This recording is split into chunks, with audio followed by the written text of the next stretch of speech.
Good morning. Good evening, everyone over there. It's morning here. I'm in Brisbane, Australia, so she's a little bit earlier than for you guys there in Scotland. But mate, thanks for having me on, Sam. I appreciate it. Just to start, I'll just give you a bit of a background about who I am and sort of a little bit about my journey. Hopefully, I'm not going to bore you to death with long stories. So you can just see on that first slide there. Just give me a thumbs up if you can all see my page. Yeah, cool. Okay. So my background is in rugby league. I played rugby league in Australia, and I went to play a bit of rugby league in France, and then from that, I got an opportunity to coach rugby starting in 2003, which is a long time ago now. The game's gone through a few changes since then, and I just had a bit of a journey, in France, and then in Italy, then to Japan, then to New Zealand, to the UK, back to France. Did some work with Tonga. Lucky enough to go on a Barbarians tour, if you call that rugby. I'm not sure. It's more a case of survival, I think, a Barbarians tour. But it was a little bit of rugby mixed in there with a lot of culture and stories and memories created along the way, and did a little bit of work in Italy for a few years on a really cool sort of development project where a club's built basically from nothing up until one of the best clubs in Italy over a very short period of time. And now I spend my time, working with the International Rugby Academy in Australia and still in New Zealand occasionally supporting those programs. So that's a little bit about the history and, some of the experiences I've had. I know tonight's about Perthshire Rugby and what you guys are up to up there. I know you're probably webinared out after being in lockdown since I think Sam told me it was Christmas Eve. So you've been in lockdown for a while. So I'm guessing the one thing that the sales of Scotch whisky are probably up in the Perthshire region. Why I'm here tonight, rugby's been good to me. It's given me and my family lots of great experiences, and you can see a couple of pictures down there. I've been to some amazing places and come across some great people. So it's just nice to be able to give back occasionally. And I actually find it pretty cool to give back. If we didn't have anyone giving back to rugby, it'd be pretty bland in terms of our learning sometimes. So whenever I get an opportunity to give back, I try to take that. Sam's already said there, if you want to ask a question, you don't have to stick your hand up. Just sort of pop in when you're ready, and we'll try to answer questions along the way. We'll definitely have a bit of a Q&A at the end. But what I'll do is I'll just share some stuff around my views around player-centered coaching. I'm sure your views will be potentially different, but that's probably a good thing. If I think one way and we all think the same way, there's not much room for discussion or challenge. So I'll just try and throw some concepts out there for you guys to have a bit of a think about and digest, and hopefully you might take one or two things away at the end of the hour, and we should have a bit of fun together anyway, just chatting a bit of footy and sharing some stories hopefully. So when I think about, I've done did a bit of research. I don't know much about the club, but we'll get to that in a second. But when I think about player-centered coaching and player-centered development, and how we form part of that as coaches, I sort of always think about a few things. So these are just some of the things I think about. So I always think about the purpose. So why am I here? What am I trying to, what are we trying to achieve? What are the people trying to do, and are we helping each other succeed? Because at the end of the day, yes, we're throwing a rugby ball around. Yes, rugby's the tool for our learning, but ultimately we're in the business of people, whether we're a community club, whether we're a high performance club, or whether we're an international organisation. We're in the business of getting the best out of our people. So, are we helping each other succeed? What does our culture look like? So how do we do things around here that supports that purpose? What are our aspirations in terms of what we're trying to achieve together, and what is our identity? So who are we as a club, or who am I as a person, as a coach, and what can I bring? What can I bring to that player-driven model that's going to enhance that experience, or modify or change the character or behavior of that person over time, and shape the character and behavior of those people over time because it's been a positive experience. So they're just some of the things I start to think about when I'm thinking about a player-centered approach. So Sam's gonna try and just manipulate the breakout rooms for us. I think one of the key things, I've done a fair few of these Zoom sessions over the last year as well.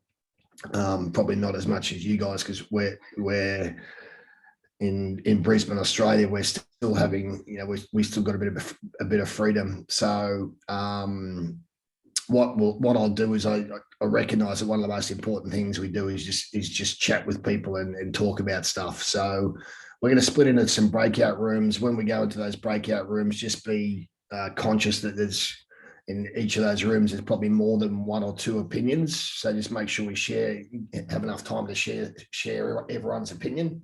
And we'll just have a bit of a chat about. So the first thing I'd like us to have a bit of chat about is just have a look at a couple of these images for me. And what I want you to come back to the group with, or come back to the whole discussion with at the end of it. Just tell me a little bit about the history, the story, and the legacy of the club. And what do these images mean to you? How do they represent the club?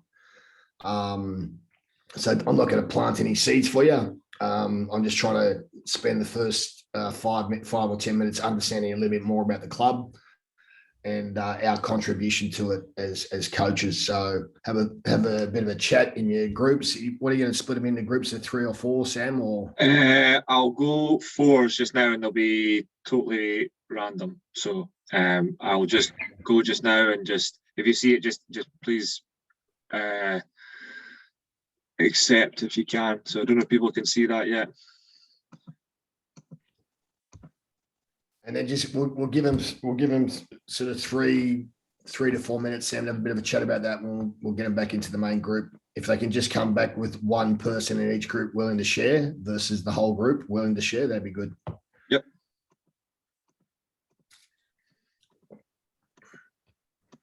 Okay, 2 seconds. Just doing it just now.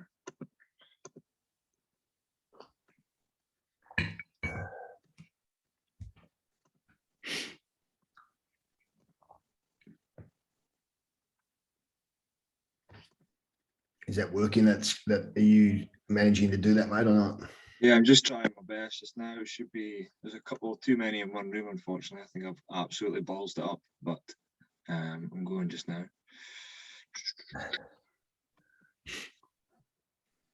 I've made a hash of this, I think.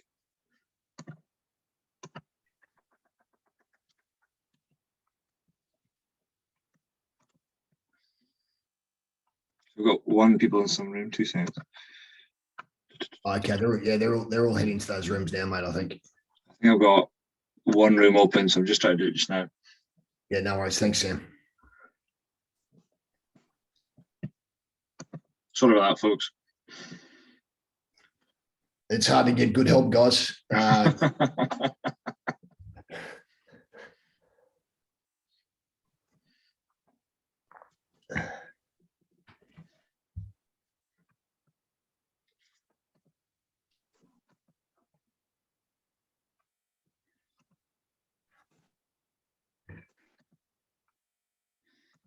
Just taking a couple of seconds just to, I've only managed to get 4 people in 1 room, so I don't know how I've managed to do that. So I'll hopefully not make as big a balls up of it next time. So give me 2 seconds. Yeah, thanks, Beebs. I know Mark, I would have had it done ages ago. Appreciate that. That's really helpful.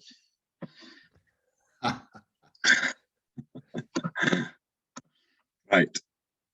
Let me add a room. Assign.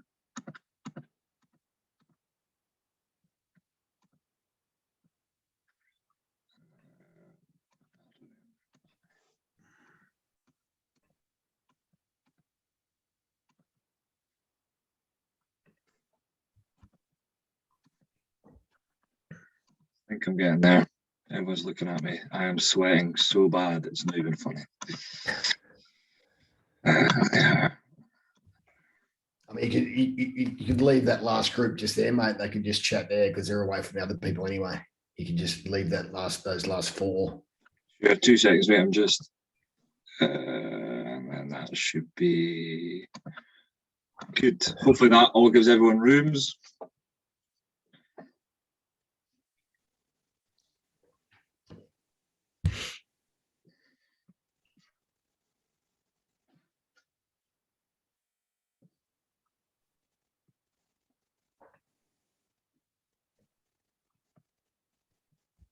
Yeah, I think obviously Graham and Rob will probably just have gone away from their computers, so they'll just join when they're back at their computers, I guess. So.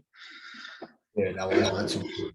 Yeah, we'll give them 5 minutes. Sorry about that. That was just my technical hiccup. We'll just give them 3 minutes, mate. We'll just give them 3 minutes from now. Okay, no dramas. And then we'll just get them to have a bit of a chat about it. That's good. Was there anything that jumped out at you there that we don't need to spend time on? No, I think it'd be good to see this. I'm just going to go back to your PDF just now.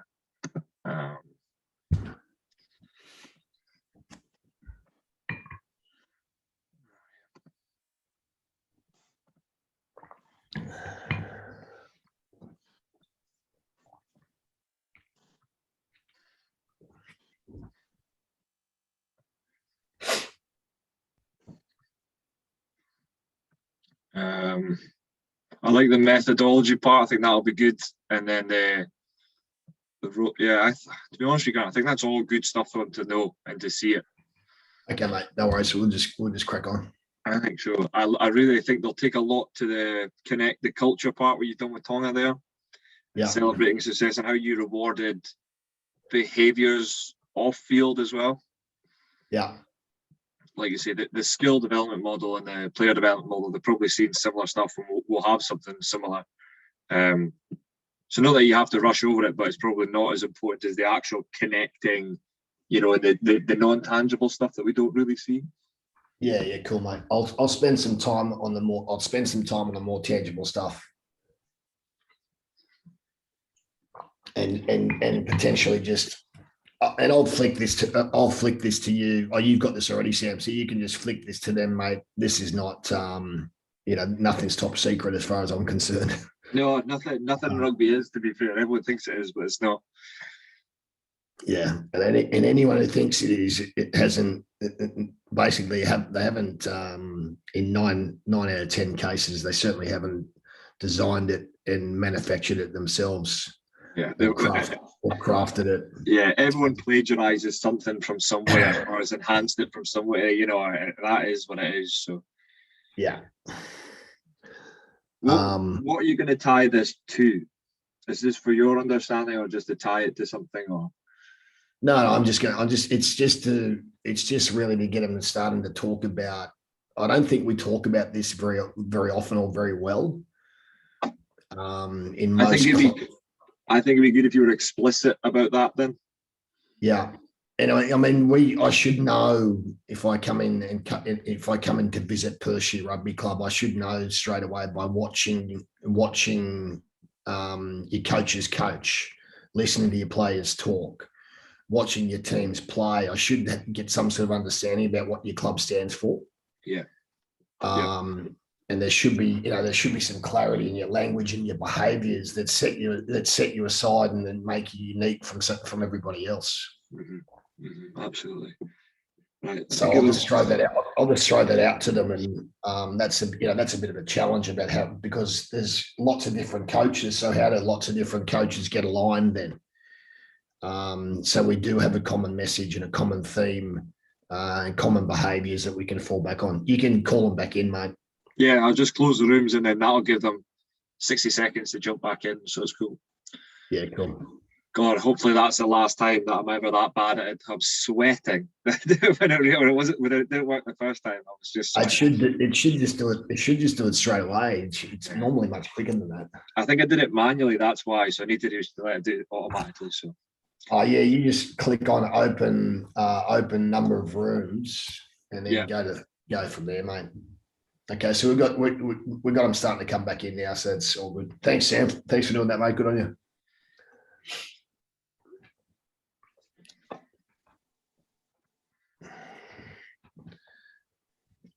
So what I'll do, we're probably just coming back in. Let me know when they're all back in, Sam, if you can, because I can't see. Yeah, they're gonna close in 10 seconds anyway, so I'll let you know when they're all back in. Okay.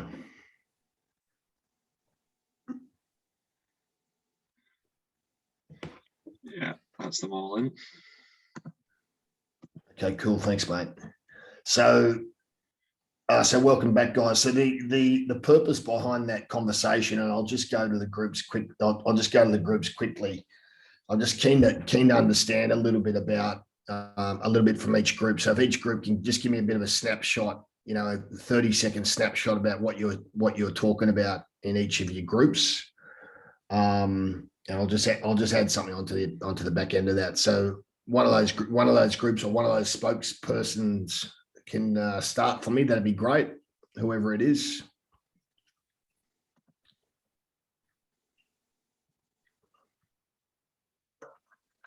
If no, I'll jump in from group 5. I think it was a majority of it. It was about the sort of the family feeling in the club, the enjoyment that the kids get out of it.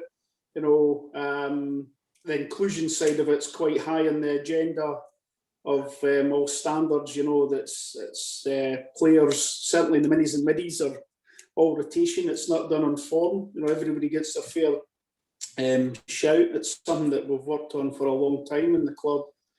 And everybody was, that creates the enjoyment behind it, and the willingness of the parents to help out at that age level, for the participation. So I think that was kind of the majority of the opinion for that, certainly in our group. Yeah, cool, Campbell. Thank you. And next group.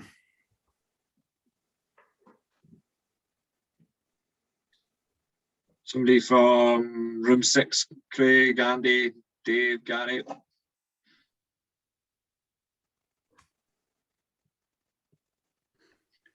Well, if no one else is going to go, we were the same as Campbell, but we also had pride and also the future. Yeah, nice. Along with the community and the support. Okay, yep, great, thank you. Next group.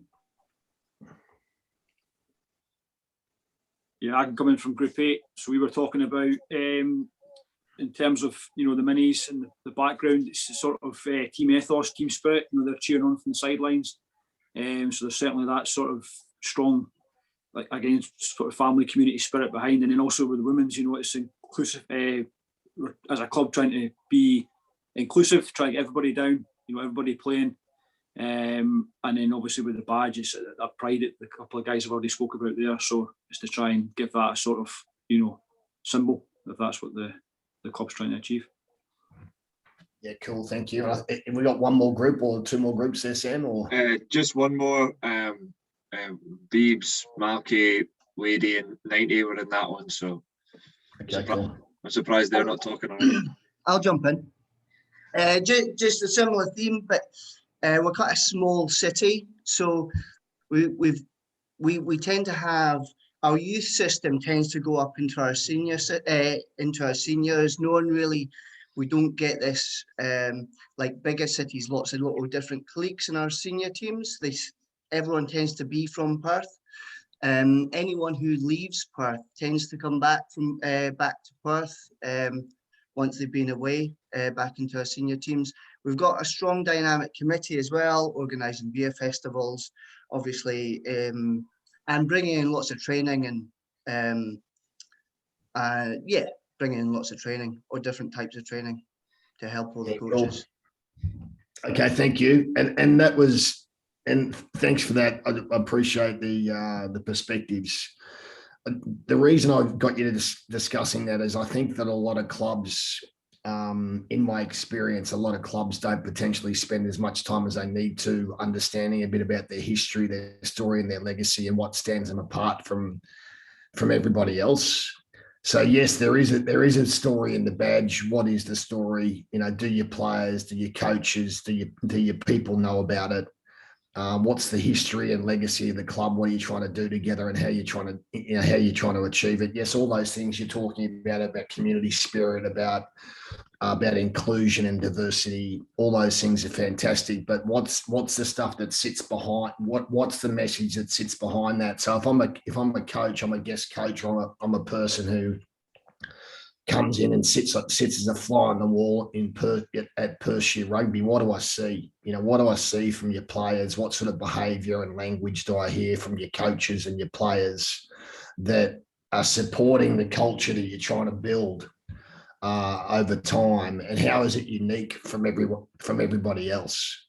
So ultimately, I'm a big believer in, you know, you get what you get for a reason out of your players and your coaches in terms of building a legacy, building a culture. So you really got to invest in that. So I would consistently invest, you know, time and energy into you know, bringing this culture to life and trying to make sure that, you know, every opportunity you have, that you're talking about the things that are important, that they're going to shape that experience, shape that ongoing culture. So people who are coming into your organization, you know, can really connect with and feel part of something special. So that's why I wanted you guys to have a bit of a chat about that. So that's great. Thank you. What we'll do is we'll move on now and have a bit of a chat about this player-centered model. And we'll have a bit of a chat about this methodology. Now, this could be different to your own methodology. If it is different to your own methodology, that's fine. I won't apologize for that. But what I'm trying to get at here is this is just a really simple cyclical way to think about how you can start to implement a player-centered approach. And when I'm talking about a player-centered approach, it basically means that the player is at the center of every discussion.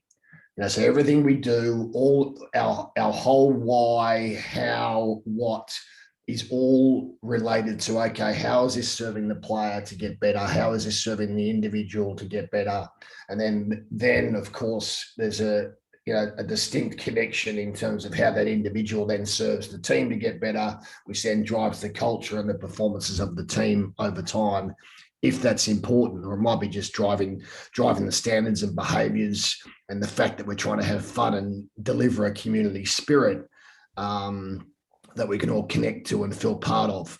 So whatever your methodology, whatever your overarching purpose is, just ensuring that the player is at the center of that discussion all the time. So when I talk about methodology, it's really the way we do things. So when I'm talking about delivering a player-centered model for the individual, that's about, you know, core skill development, individual technical development. It's about being able to have the skills to play the game. So how are we delivering that? I think the other thing that sits behind that individual development is, what are we doing in terms of character? Yes, it's important that we build the skills to play the game, but what are we doing to align some discussions around building the types of characters and types of people over time that we're proud to develop as well. So individual development is really about having the skills to contribute to whatever that culture is. Then we go on to a position-specific mentality. So how are we helping them go from, okay, how do I transfer those core skills into a position-specific situation where I can play the position I need to play to serve the team? How can I play that position really well? Then I fit into a unit. Normally those units are split up into forwards and backs. And we have specific skills that will support the development of playing in those mini units. And then we have the team skills or game plays, structures, systems that create a framework and a platform for us to play within. So that's basically the methodology that sits behind the player-centered model. When I think about that player-centered model, once again, I come back and I think about, or I consider things like this. Okay, so when I'm thinking about purpose, what's the overarching why? And that's got to be blended. Yes, if I'm coaching Perthshire's under eights and I want to, and I'm trying to make that team uniquely mine or uniquely ours, because what we do need to recognise that if we're coaching, we're generally part of a coaching group. So how do we make that coaching group mentality? How do we bring that to life versus just my overarching purpose, my overarching personal purpose? How do I blend that and make it ours? So it's got to be blended between your own philosophy. It's got to be, your own purpose. So what's your purpose? What's your why? Why are you there? What's the club's purpose? What are the club trying to achieve? And what's the purpose of the players? So if the players' purpose and your purpose are really distinctly different, you might find it, quite difficult to align. So having those discussions around your why, and I think what I find is the most valuable way to explore that is just by having lots of informal conversations with your players around why they play the game, what motivates them, and consistently touching base with them in relation to that, so you consistently understand and you're trying to serve them in terms of delivering something that they're really enjoying. The next part is the philosophy. So how does the way you want to play the game bring that purpose to life? So it enables your team to do a few things. Enables them to utilize their strengths. So when I'm talking about utilizing your strengths, you would have heard, I'm sure you've had lots of discussions in your technical discussions about a profile driven approach. So basically, what does your team look like? So when you look at your team, what are you seeing? Where are their strengths? Where are their weaknesses? How do you bring their strengths to life? How do you celebrate the diversity of strengths in that group? And utilize the diversity of the strengths in that group, and how do you have fun together? So that philosophy piece is really important. Then the capability. So how do you build their skill sets or their physical capability or the mental capability or the tactical capability to play the game? So that's basically your 4 or 5 key pillars.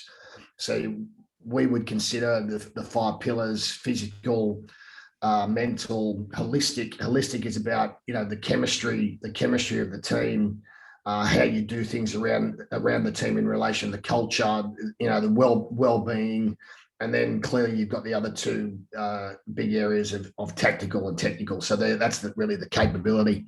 So probably supports a model around a competency-based approach. I'm not sort of sure of what types of models you use in Scotland around competency based, but if you look into or explore competency based, they might have a list of parameters about what they expect in relation to a development model, where your under eights are you're trying to achieve this. If you get this sort of skill set going at under eights, then you pass that skill set on to an under 10 coach. So there's a flow and there's a progression in terms of what that capability development looks like over time. That's quite structured. Is that something that you guys have at Perthshire or in Scottish Rugby, Sam? Something like that, a competency based model? Yeah, there's a technical blueprint they have, and there's a couple of people from Scottish Rugby on here who put it together, and it's a good document, and I think it's one that we should be working to, and we'll probably come up with our own one as well, which won't be too far away with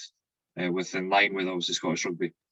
Yeah, cool. So I think those overarching capability pieces, or those overarching documents, are really good to really fall back on as a guideline. But I like the fact that you're going to go away and try and shape it for yourselves, because you'll be very different. And then probably what you're going to do as coaches, and we're always doing this, we're deciding on what's important. We're filtering and digesting that information and working out whether it suits our players. Does it suit the profile of our players? Does it suit the philosophy, the purpose of what we're trying to achieve as a team? So we're basically always filtering back up towards the purpose. So that's really a chart that flows up and down. And then the last thing that I consider, and this is probably the most important thing that I consider, and it's really my ability to create connection within that team. So what that looks like in terms of creating psychological safety for my players to grow and learn. And it could be their sanctuary away from whatever challenges are going on in their life. So I think that we've got to consider the overall piece of how that psychological safety of rugby fits into their life. That sense of belonging. If you look at Maslow's hierarchy of needs, everyone needs to feel like they belong to something. If you can make people feel like they belong to something, they'll basically die for you. So how you create that connection and that motivation, understanding what that team chemistry is and how that team chemistry is unique for your team. So spending some time creating some stuff that is really so you get to know your team, you understand how your team functions together, and then you really do things consistently that are pushing the boundaries and challenging that team to behave in the way that you're hoping to get them to behave in over time, and also allowing it to evolve itself. I think often we try to shape the culture too much. Sometimes it's nice to sit back and let that culture evolve itself, and then shift it from a coach-centered model to a player-centered model where they're owning the model and really looking at the model of shared success and how they bring that to life over time. So there's some of the things I consider in relation to building those fundamentals and having those fundamentals in the back of my mind all the time. What I'm gonna do now, we'll split back into those. Has anyone got any questions that they'd like to throw at me? I'm very happy to be challenged. Sam will probably testament to that. I'm very happy to be challenged. So if anyone's got any questions, I'm happy to go to any questions, or we can just push on. Nothing seems to be coming through. I think we'll just... Okay, no worries. So what I'd like us to spend a couple of minutes just talking about the your role as a coach. And I'm not sure whether you have guidelines, frameworks from Scottish Rugby or Perthshire Rugby that specifically says, okay, I expect the coach to do A, B, C, or whether there's an opportunity for you to really shape that role and that job description yourself. But what I'd like you to do is just split them up again into groups, Sam. I really want them to come back with really a simple sort of checklist of things that they feel they can control and take responsibility for. Yes, they'll be influenced in certain ways to do certain things that are outside of their control, but I really want them to focus on what they can control. So although they work within a structure, what can they control as a coach, and what does that role look like in terms of controllables? Okay. I'll just open the rooms there.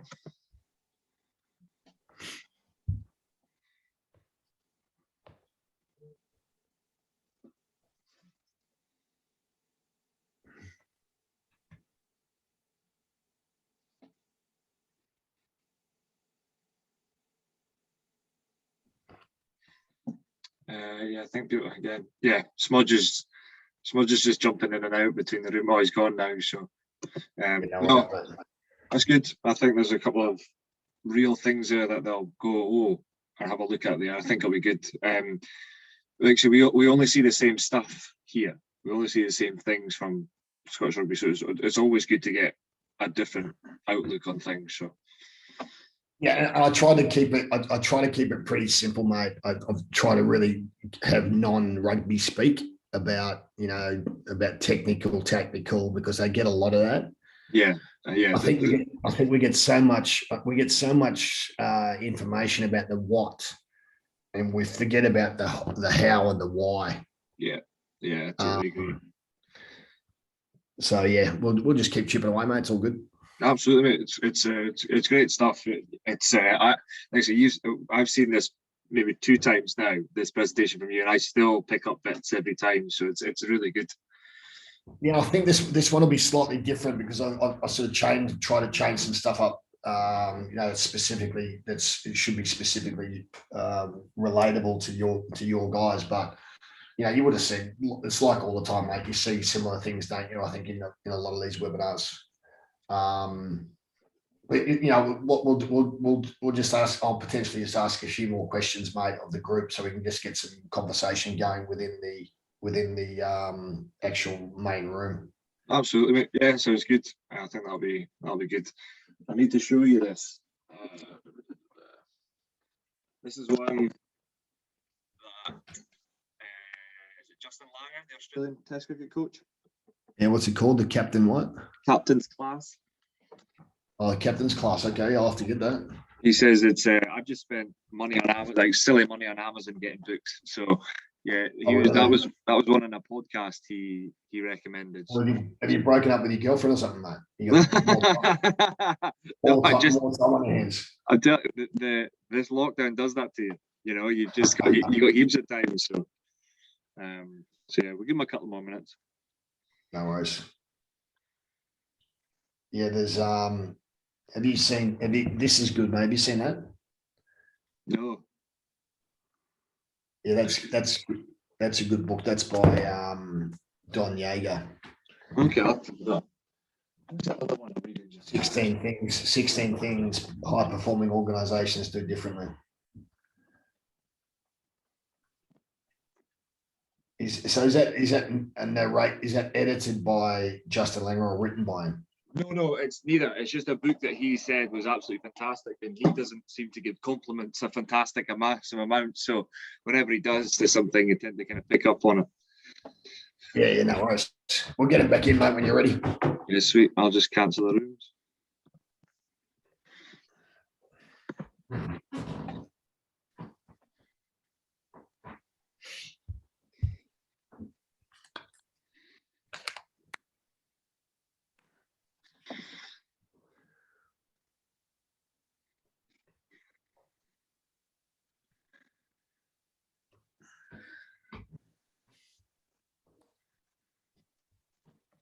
Everyone will be half a glass down in the daily whiskey.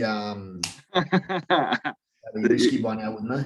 Yeah, you're putting the stereotypes out there, Graham. I think Gary's normally fond of a tipple. Well, I've not had one for a couple of weeks, but for St. Patrick's Day, I'm having a couple. Has to be done. Nice. Yeah. Why would you celebrate St. Patrick's Day in Perthshire? Well, Irish Granny.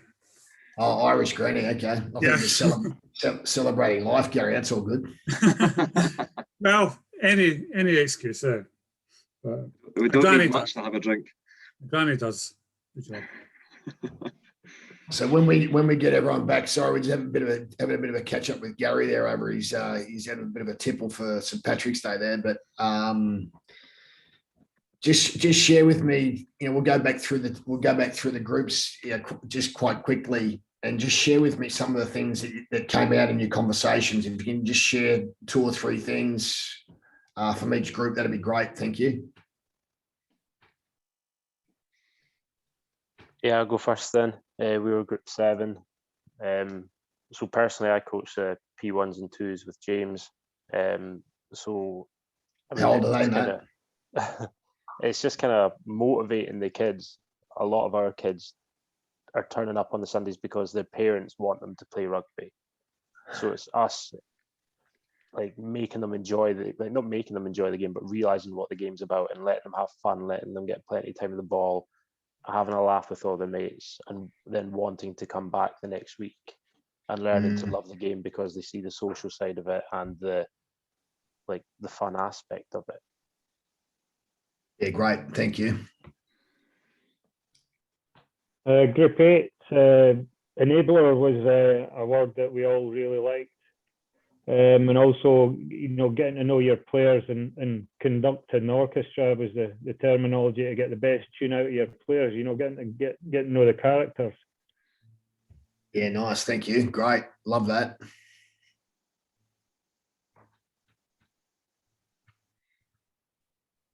Group 5, we were talking about a lot of fun, enthusiasm, encouraging, camaraderie, right from all the year groups, really, all the way through. Yeah, cool. Thanks, Andy.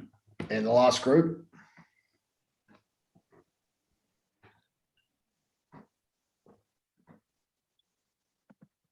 Yeah, we talked about creating the right environment so that it was safe, it was fun, that the boys love being there, they want to come back again, and having the fundamentals in there as well, so that the skill base is there. creating your sort of session round about the fundamentals, so that there's something to feed back on each week, so that you're just not jumping back and forward, that you're actually following what your fundamentals are, and just looking at our key objectives as well. Yeah, nice. Thank you. Okay, and the reason I wanted you guys to discuss that is I think that us, because sorry, you've just got Grant, Andy's just jumped in with a question here. So he's just raised his hand. Okay. So. Yeah, cool, mate. Where are you, Andy? Hi, Grant. What are things we're trying? I know Sam's trying to do in terms of the teams, especially going to the youth, the coaching groups they're reviewing. I think in the past, a lot of coaches, in terms of, will devise good sessions, what they think is going to deliver skill. But what I'm really interested in terms of what you pointed out, the environment, and we've talked about a lot this, the culture. So within that mindset as a coach, not just looking at skills, but creating an environment that's going to develop resilience when the player, their behaviors, how they're challenged, all those sort of things. Just in your experience, how's that sort of transition? I suppose, for my analogy, it's a big wheel and you're slowly turning it. But what sort of things do you try and put across to the coaches when you're trying to get them to think of that bigger picture, as you put those fundamentals of purpose, philosophy, capability, connection? Yeah, I mean, that's a great question. Thank you. And I think Abraham Lincoln said, no one cares what you know. No one cares how much you know until they know how much you care. And I think that's a great statement of intent and a statement of challenge to all you coaches about, genuinely showing your teams how much you care for them. And, you've got to build, I love some of the narrative there where you're talking about learning, you're talking about growing, you're talking about, creating an appetite and a hunger for your players to keep coming back or keep wanting to come back. I love that. And I think that we don't spend enough time and we spend a lot of time as coaches talking about the what, talking about what we're going to coach, and thinking about the what we're going to coach. We don't spend much time talking about the how and the why. And if there's four of us coaching together, who are a part of a coaching team, and I'm not sure how many coaches you have with each team, Sam, you probably only have a couple, do you? 2 or 3? Yeah, but it range from anywhere from 2 to 4 to 6. So it depends. Okay. So my question to you is, how do we create, and we'll talk about this a little bit later, how do we create that balance so that we're blending the skills and capabilities of all of those 4 to 6 people, 2, 4, 6 people, so they're genuinely creating a culture that is inclusive, that, I look from the outside, or people look from the outside in, they can see what you stand for.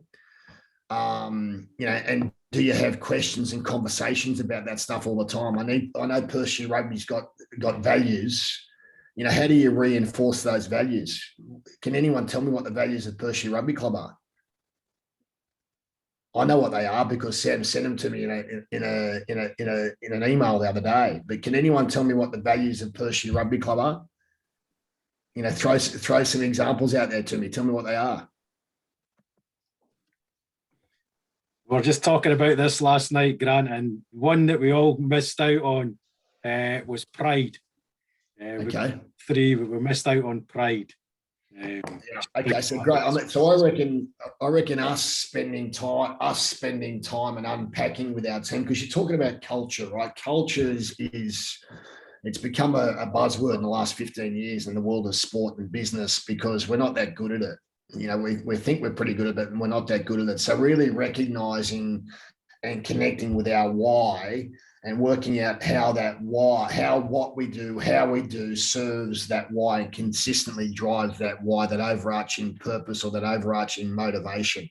So we've got to understand that in our players, and we've got to spend time investing. We've got to invest time. You get what you invest time in. So if you invest time in your culture, your culture will be enhanced over time. If you just consistently let it flow and evolve itself, it's difficult to create momentum with it. So it's one of those things that I intentionally invest time in all the time. So it's the formal, frequent conversations with the players. It's the connections with the coaches. It's making sure that I turn up to training prepared, ready to go. We're connected as a coaching group. We know what the plan looks like. We've had a conversation about that plan together, about how we're going to deliver it as a team versus not just me, if I'm the head coach, about how we deliver it as a team, how we help each other succeed when we're on the field. What those conversations look like between our players. How do we talk to our players? What does that look like? We should have plans and structures in place for all of that stuff.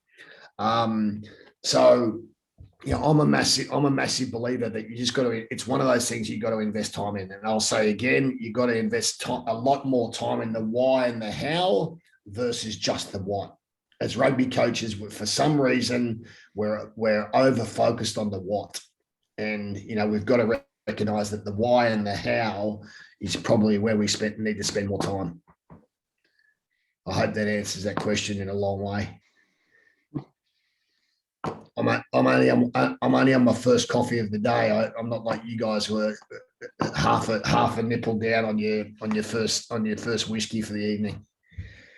So I mean, when I think about, I did a lot of work with a club in Italy, and it was really interesting for me to go back to the starting point, because what we were basically trying to do, we were trying to reconstruct the club from the base, from the foundations up. So we spent a lot of time on coach development, coaches understanding what their roles and responsibilities were, because what we found is the more clarity they had, the better they were. So I would encourage you to challenge the director of rugby. And Sam, I'm not suggesting they'll send you an email tonight, but challenge the director of rugby to have real clarity around what your role is. Because without clarity, what we call it is MSU, and a lot of rugby coaches do it. They make shit up all the time. So basically what you're trying to do is you're trying to have something you can have enough structure to be agile.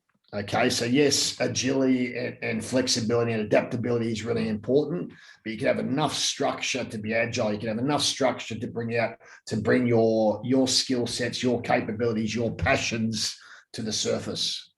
So you just got to keep challenging each other. And your role as a coach is you should be reinforcing the vision and the values of the club. You should be trying to bring that vision to life with expectations around standards and behaviours. You've got to try a safe and secure environment that stimulates learning. It's got to be fun. It's got to help both the individuals and the collective spirit of the team evolve. You got to respect the systems and methods of the club, but at the same time bring your own chemistry to that. You got to enhance capability over time, so grow and contribute people and their capability to contribute to the game. Understand your profile, so you got to recognise how you look different to everybody else. So you as an under 10 team will look very different to the under 10 team playing down the road from you. So how do you recognise the differences in that team? How do you blend your plan so that you can bring the key things in those differences and make it a point of difference over time? So really nurturing and crafting those points of difference into something that you can see on the field. Build self. I'm a massive believer that we are builders of self-confidence. If we're doing a really good job, our players are self-confident. We help to bring the range of skills and attributes to life. We support what the character of our people look like. So the character of our coaches and the character of our people, we can see that on and off the field all the time. And we as coaches, this is for us as coaches, we continue to grow and learn. So we always talk about this learning environment that we're trying to achieve for our players. We often forget that one of the most important things is our ability to keep growing and learning. So I love as a coach to be challenged.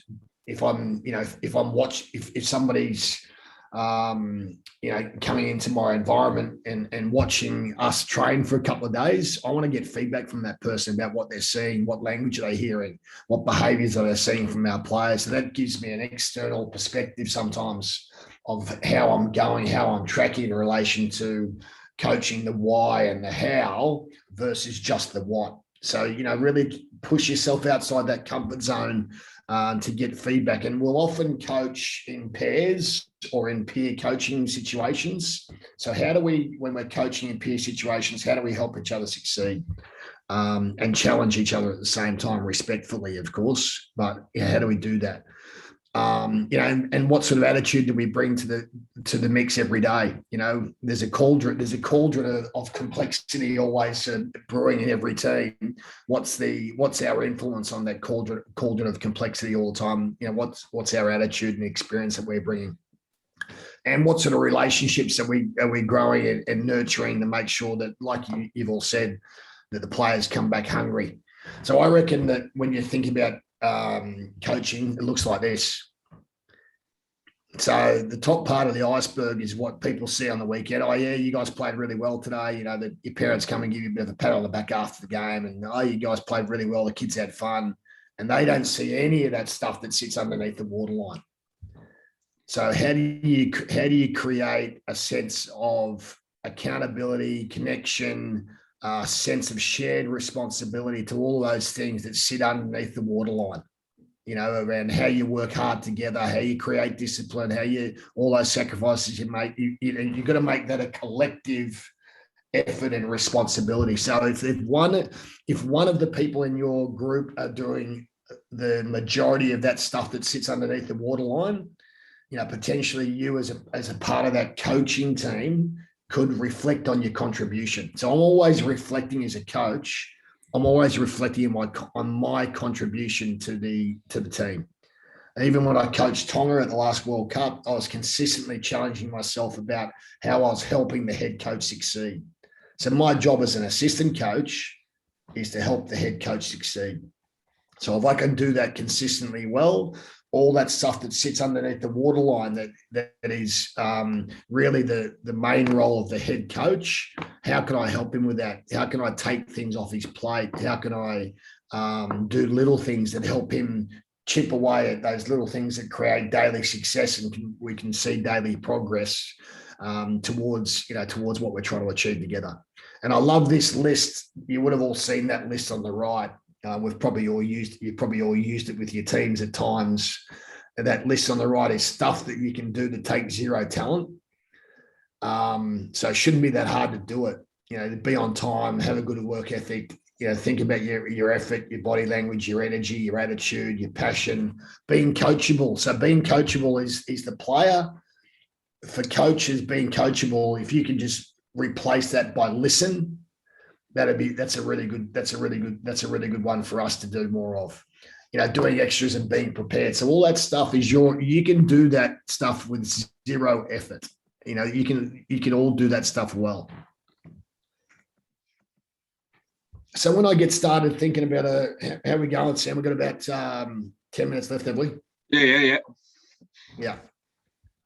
So when I think about starting to think about that player-centered model, and this is where you guys probably got heaps of information. So we're not going to go too much into this, but I think about the mental, physical, tactical, technical to create our profile. And then the other thing that sits underneath that is your holistic, what sits underneath your chemistry of your team, your culture, your well-being, all that sort of stuff.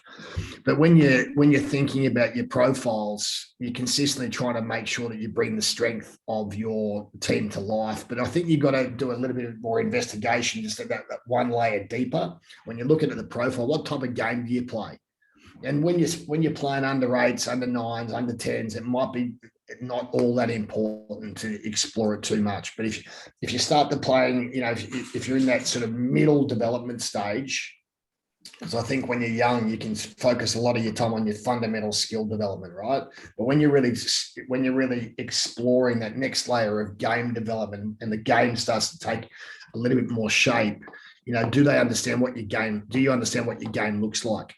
Does your game and your training, is it starting to mirror itself? You know, are you looking hard at the game that you had and the learnings that you're taking from the game in relation to how you are then now constructing that next training experience? So they should start to look a little bit similar. So you should start to understand stuff like how many turnovers are we having in each game, how many counter attacks are we having in each game, how many scrums and line outs, what are our ratios of rucks to kicks, all that type of stuff that just gives that extra layer of understanding that you can then build your training sessions around that can be more like your game. Does that all make sense in relation to profiles and just digging that little bit deeper into your profile? And this, in relation to your core skill development, I'm not going to go too much into this, but these are the 6 things that we look at: run, catch, pass, tackle, ball evasion and ball carry, breakdown attack, breakdown defense, and offload. So they're the 6 skills that we look at. You might, and they're fundamental skills for everyone to play. Okay, so yes, there's 6 things that you like to play to develop your technical game, which then allows you to make decisions within that game around those. Okay, but what the thing that I'm more concerned about is how we are creating the culture for our players and our coaches to contribute to building the type of culture that we're after. So if you say the culture is the way that you think, act, and interact with each other, I want you to just spend a couple of minutes, and then we'll come back and wrap up. Spend a couple of minutes talking about how are you building the culture within your team versus just simply the tactical and technical capability to play the game. You know, how are you building the culture within your team? What does that look like?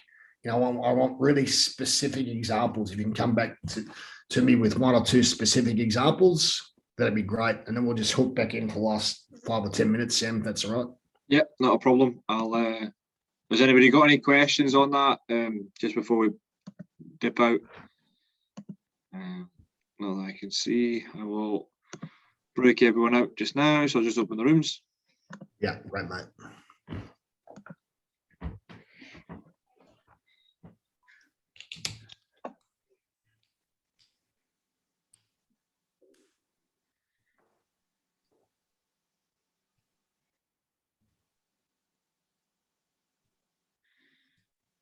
Are you happy we go for another 10 minutes, Sam? Yeah, mate, that's perfect for me, as long as you're happy with that. Yeah, it's all good, mate. Perfect. What will you go into next? I'm just going to go to these last couple of things on the Tongan culture. Perfect. And I'm going to finish with just what does confidence look like for our players. Beautiful. That'll be really good. I think that'll be fantastic. Yeah, it's been really good. Again, this is just great for me from a technical standpoint and what I can try and introduce. I think it's fantastic. It just refreshes and rejigs a couple of things as well. It's excellent. Yeah, cool, man. Good. It's just, mate, just to get you think. If it gets you thinking a little bit, it's probably done the right thing. Totally right. Yeah, it does. It really does. It's fantastic. It's funny, the Tongan culture that, you know, we just don't see it here. The only time they see it is on the TV. So they give actual examples and theory behind it and how much it means to them will be really interesting. It'll be really good. Yeah, we'll just spend a bit of time on how we created a little bit of connection, ceremony, and celebration, mate, around some of the stuff that we did. Perfect, mate. That'll be really good. That'll be really good. We'll have to hook in 1-to-1, yourself and I, again at some point, just to catch up. Yeah, no worries, mate. I'm always available. I'll get up at the stupid time in the morning, so it's reciprocated. No, it's all good, mate. It's funny enough, Sam. I actually do a lot of my stuff in the morning, mate. So because I work in New Zealand a lot. Yeah, I'm often on calls at 6 a.m. Right. So this is not too early for me. It's not too bad then. That's all right then. Although I did go to bed a little bit later than I thought last night, but that's all good. Nothing a quick surf won't sort you out anyway at some point. Oh mate, yeah, I haven't been in the water for ages actually. Have you not? God, honestly, I tell you what to watch. If you do watch anything, there was a AFL documentary on Amazon Prime that's come out. That is fascinating. Yeah, somebody was telling me last night about it. That's the Richmond one, right? About the Tigers. It's like the Richmond Tigers, I think Port Adelaide, Gold Coast, all these teams are in it. It was, Okay. I underestimated how much money was in that sport. Oh, mate, it's like well, it's not like anything in Scotland. Well, it's like football in Scotland, really. Plus a bit more, you know, it's crazy. It's absolutely the only other thing I could probably compare it to is almost like the NFL with the amount of detail and money that there is in there.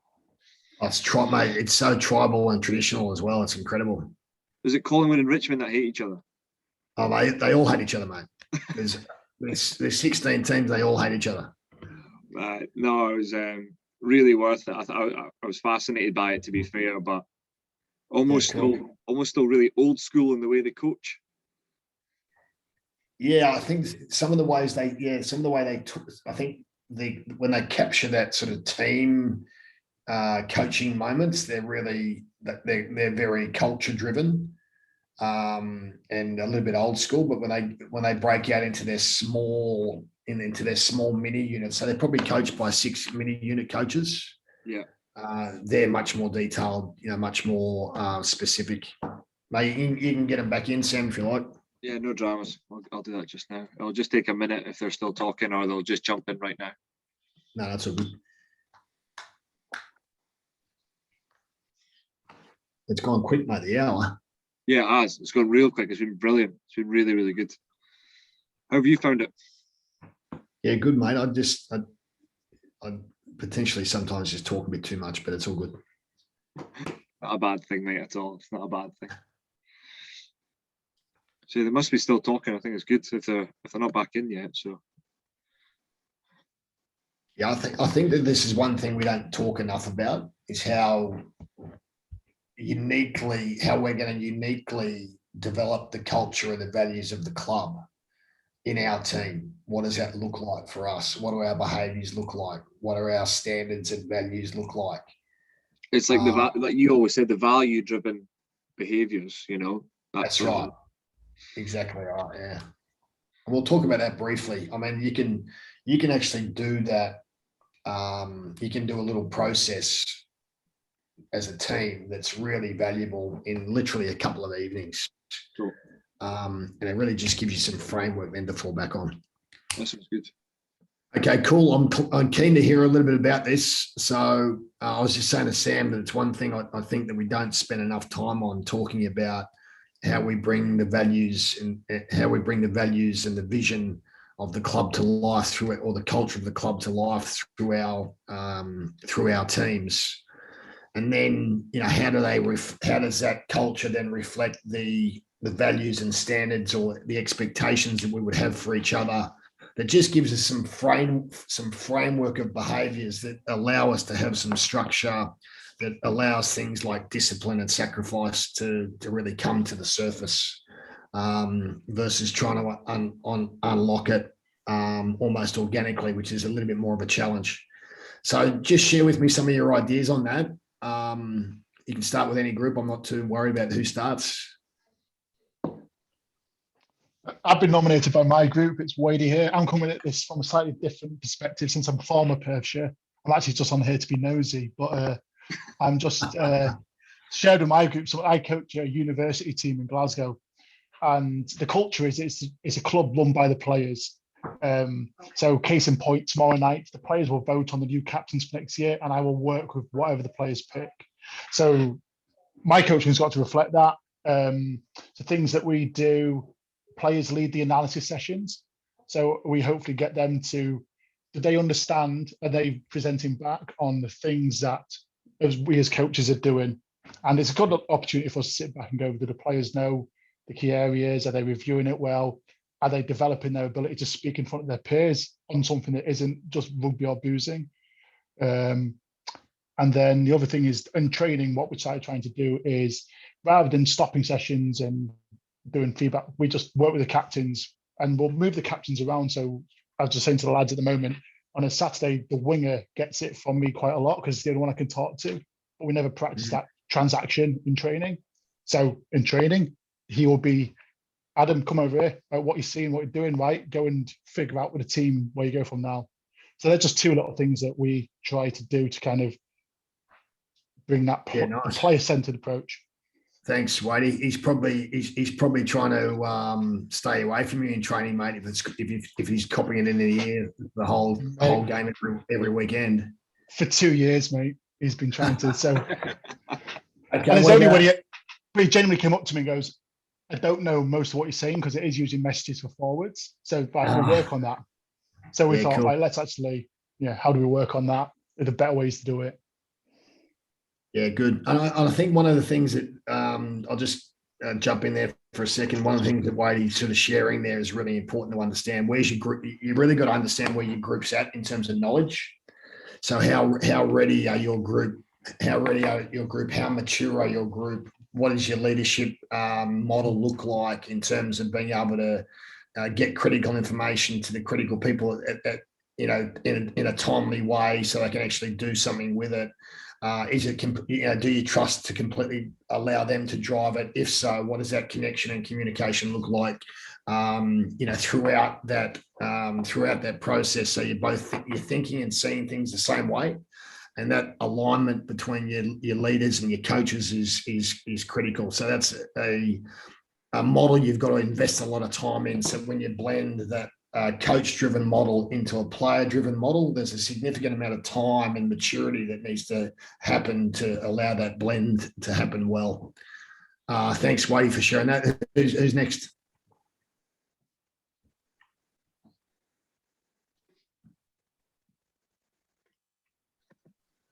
On here from room 8. I think we're kind of wrestling a wee bit with this overall team culture. It's almost kind of philosophy versus practicality, I suppose. So you're looking for a sort of common thread of culture and values for the team, but in terms of, so that probably regulates behaviours, but in terms of playing styles for different teams, that's perhaps more practically led by the sort of strengths, the talents, the limitations of the players within that team. And I suppose it's balancing the two. Yeah, nice. I like it. I mean, I love that word limitations. And I challenge and I keep challenge us as coaches to try and look for the positive side of that language. So how do we consistently, when we're talking to our players, how are we consistently coming across as a positive influence versus potentially outlining our limitations? And I love the fact that we've got to be able to see those as well as we see what we're good at, and how we shape that narrative to get them to identify them just as work-ons. And we've got these work-ons and we're chipping away at it over time. And we get better at it over time because we're investing intentional time in it. That's great. Thank you. Next group. I'm going to jump in for ours because there was only 3 of us on there. I really like the idea. I know we talked about limitations, but you mentioned before capabilities. And in our group, we were talking about, you've talked about delving deeper into the actual playing style. In conversations we've had the last couple of weeks with groups of coaches, ask them to actually picture what style of play they would like to see from their players. And it always seems to be limitations that's brought up. It's never capabilities. What are our players capable of? And more importantly, we as coaches, what are we capable? What are we able to do to make that capability so strong? What can we influence in terms of, and those things there, I really like this idea of delving down, or creating that culture where we expand capability, push capability. Too often I hear about limitations. Yeah, and it's interesting, isn't it? I spent a bit of time with a famous Scottish coach. You guys would know him, would know of his family, Clark Laidlaw, who's currently coaching the New Zealand Sevens team. I spent a lot of time with Clark, and he's an excellent coach. And he said when he was coaching about 7 or 8 years ago, he changed his whole communication narrative to simply talking about the positives. So he didn't for 6 months use any coaching narrative that was negative. We know that our players now anyway want an 80-20 split in terms of what's positive and negative. That's what they want. Okay, that's where they are most happy. And we've got to balance that out, of course. But I'll challenge you as often as you can to look for the good. And what you actually start to notice when you look for the good, you notice a whole lot of good stuff happening. If you're consistently just trying to fix stuff and you've got your coaching eyes on the negative, what you end up doing is you end up noticing shit everywhere. So really train your coaching eye to look for the good stuff. And then it completely changes the narrative and relationship that you have with your players, because they know and recognize that they're being rewarded for positive behaviors, and you're seeing those positive behaviors all the time. So that's one of the greatest things you can do to affect your culture quickly, is change the shape of your narrative from a negative to a positive view. Thanks for reminding me about that. Next group.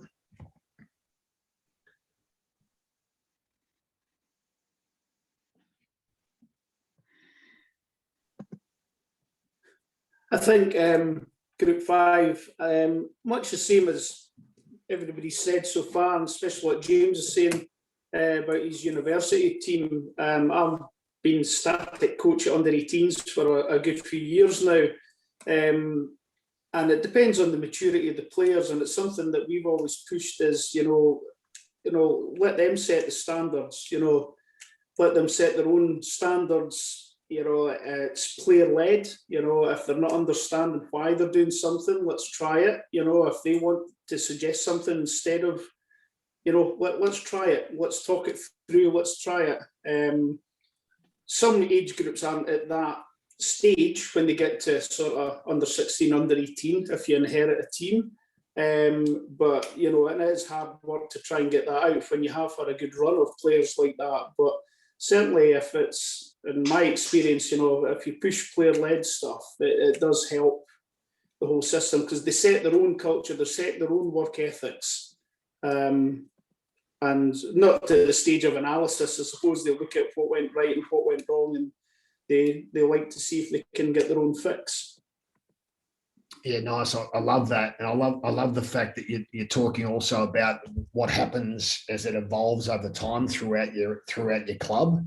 So if you consistently drive that player-driven model well at a younger age group, or you start to plant the seeds of that player-driven model at a younger age group, and you start to have different narratives and conversations with your players around player-led accountabilities and behaviours and standards, that can have a massive impact on how that evolves and progresses through your club as your players get older. So I think we get transfixed by capability. We don't see capability in young players early enough.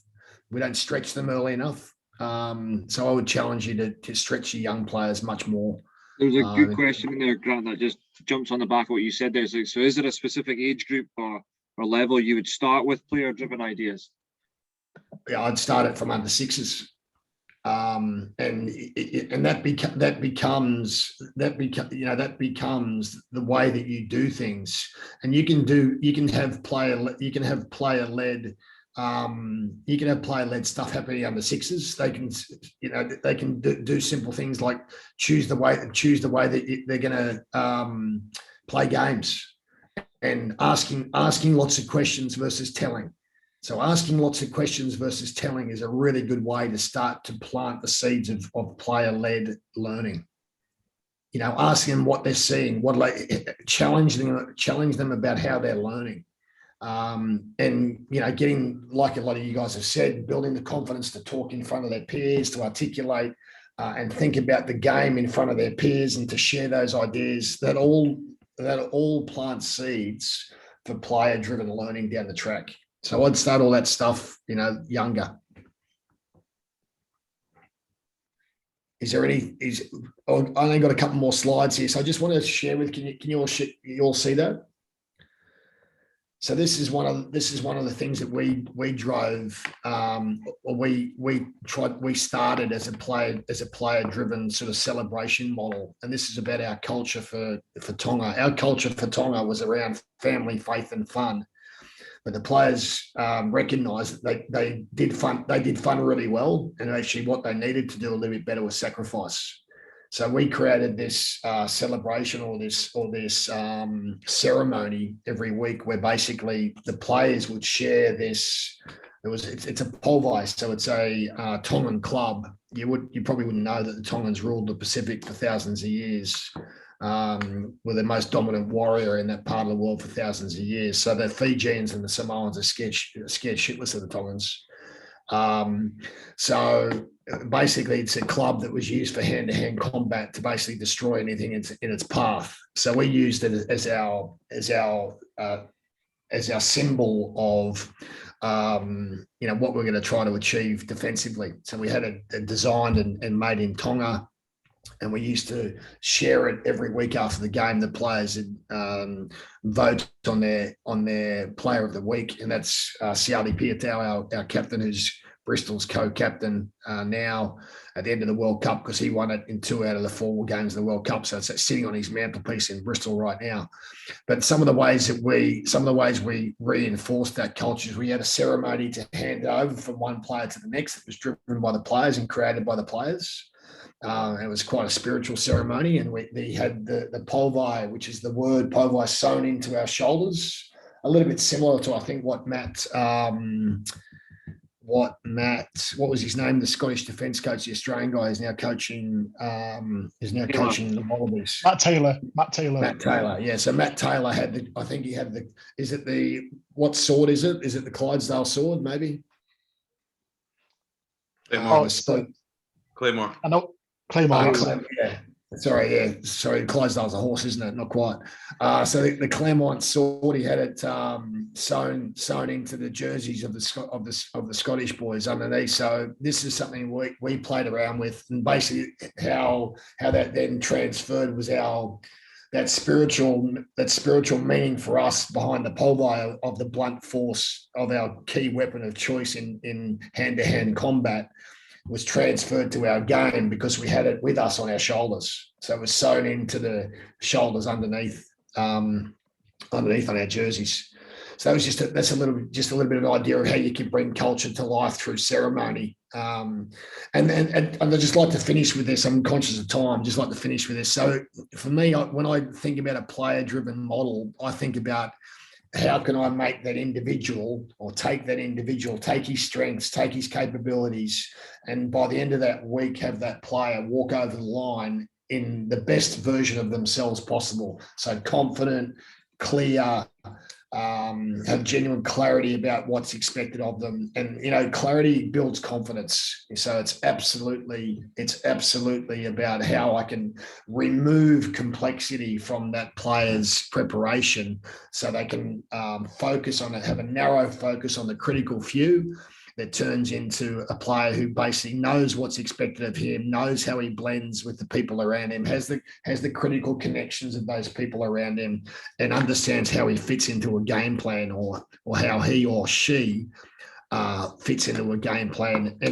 And also, so you've got to recognize in your players what creates pressure for them. So what creates pressure for my players? When are they most under pressure? Am I allowing them to experience that pressure in training that then gives them the confidence and the clarity to feel more confident, more secure the next time they're in those challenging situations in a game? So I really build my week around clarity,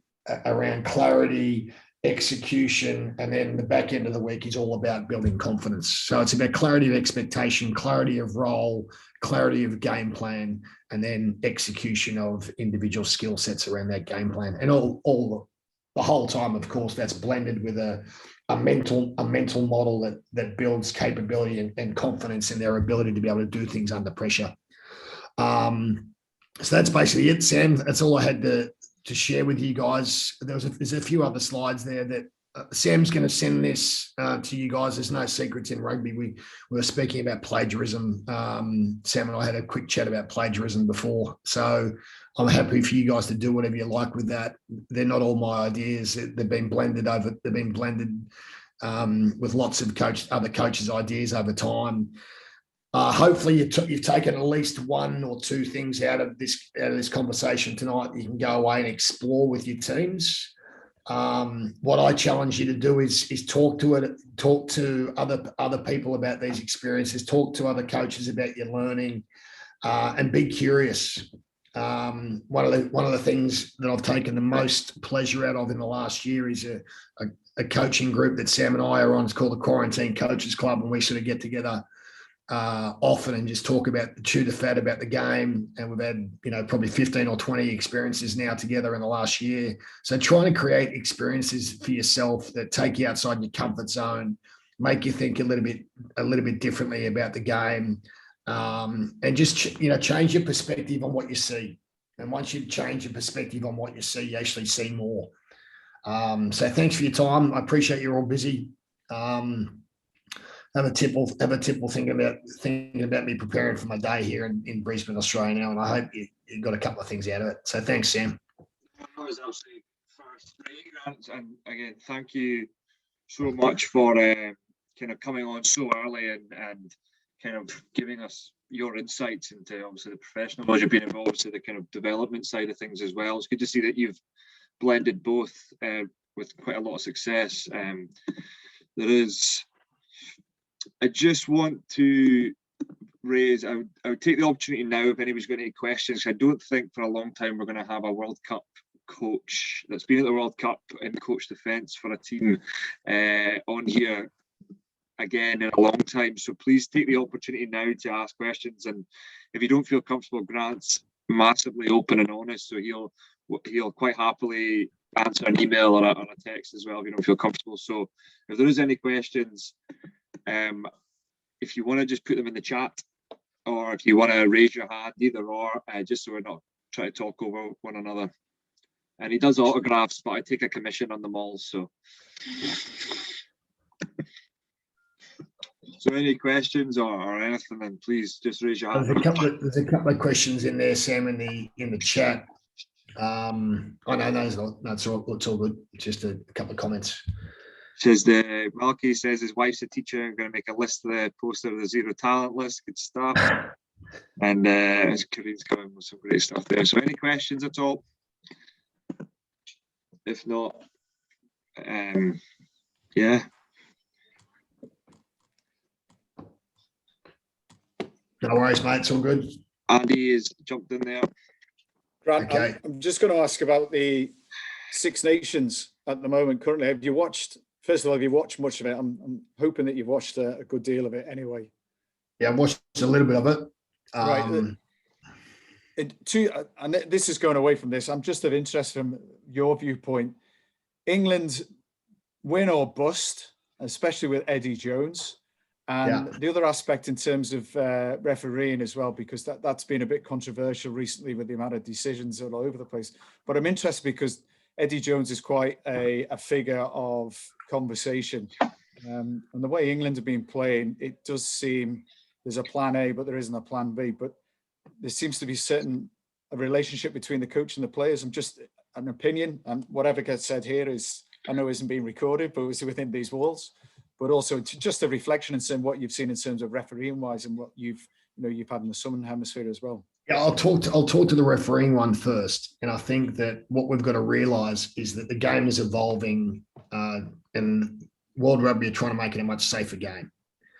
So how does that affect our responsibility as coaches?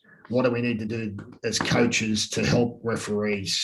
Because referees are going to come with a different mindset, with a mindset much more focused on safety. So the biggest change I've seen is how strict they are. There's basically a zero acceptance level of anything that's high or anything that's reckless around the breakdown and the tackle. Okay. So we've got to think about, I basically translate that, okay, if that's what they're looking at around the tackle height and points of entry and target zones at key collision areas, how am I coaching that? And how am I coaching that effectively to change the behaviours in my players? So a lot of it's about, if you look at the tackle height, for instance, it's a lot of it's about players getting their hinging from the hips instead of the knees. So if you hinge from the knees, you can probably dip 10 or 15 centimeters lower. That takes a lot of that challenging tackle height picture away from the referee. Anything that's around the head is really critical, and particularly second tacklers. I think second tacklers are the guys who are most likely to be in those situations often, is because somebody's been hit low already. That ball carrier is actually hinging down, and a second tackler is often high. So they're the guys who I see being put under a lot of pressure around that law. So as coaches, we've got a responsibility to coach the law better. So let's help referees succeed by doing some of that stuff around our tackle height and our body height, and make it a priority. And then we'll see, less yellow cards, less disrupted games. I mean, I'm really enjoying the narrative around Wales' success. And if you look at Wales' success in the Six Nations, basically they played against 14 men twice. So I wouldn't be celebrating if I was Wayne Pivac too quickly. So yes, that's the one on the referees. So understanding what they're looking for more, and trying to help them succeed by the way we're coaching that. The second one is around Eddie Jones. So Eddie's a pretty smart cookie, and he knows he's 3 years away from the World Cup in France, or he's got 2 more Six Nations. So he's at a stage where he's exploring what his team can do, and he's looking at whether they can play different styles of footy. So I think what he's learned is that they potentially and he's always trying to evolve and do different things. So he's always thinking outside the box, and that often coaches can have that that spirit of experimentation when they've just signed a 3-year contract. So that might be related to the way that Eddie's experimenting and trying to grow the capability of his team towards, because he will never lose sight of that long-term plan, but he at the same time he's smart enough to realize that if he doesn't have short-term success, he's always under pressure. So I think that all he's trying to do is looking at growing the capability of his team. He's looked at lots of different combinations in key positions, and he's still doing that. So I actually think it's part of his journey towards France 2023, exploring what his team are capable of and really honing that game plan and philosophy a little bit better in terms of playing to their strengths. I think what he's realised is they potentially can't play that relentless physical game and expect to hammer teams into submission. It's just not going to work. So it's just a couple of perspectives on that, if that answers those 2 questions.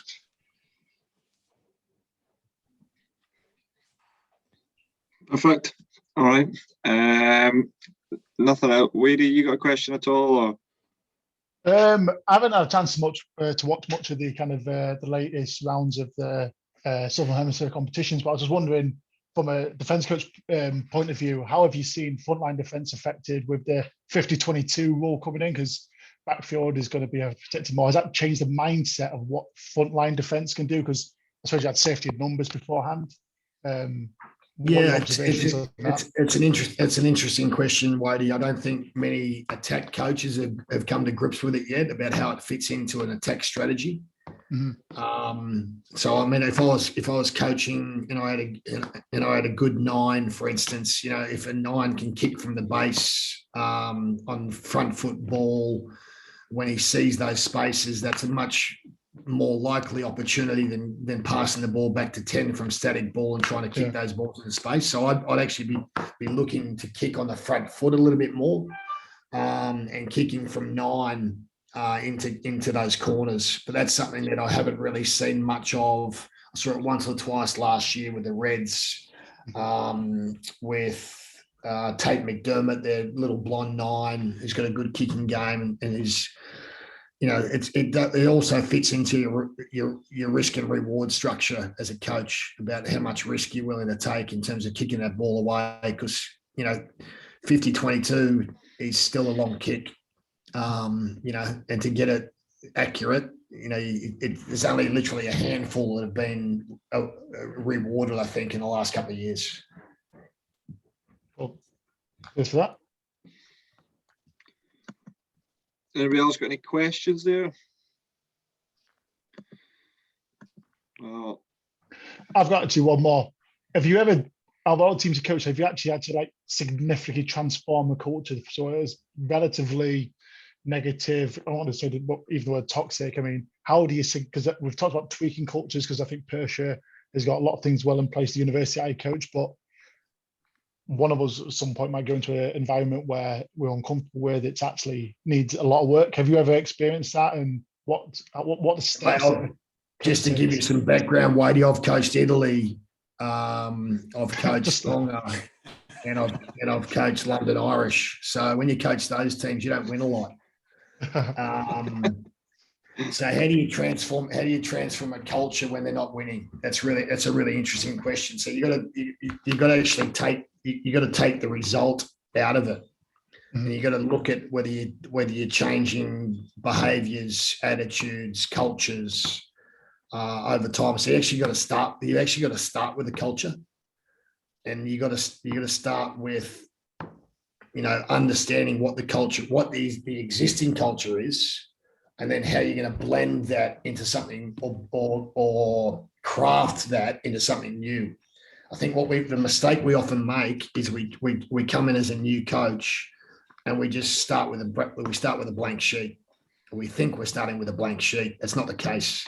We're always starting with it. We're always starting with existing behaviours, methodologies, beliefs, value systems.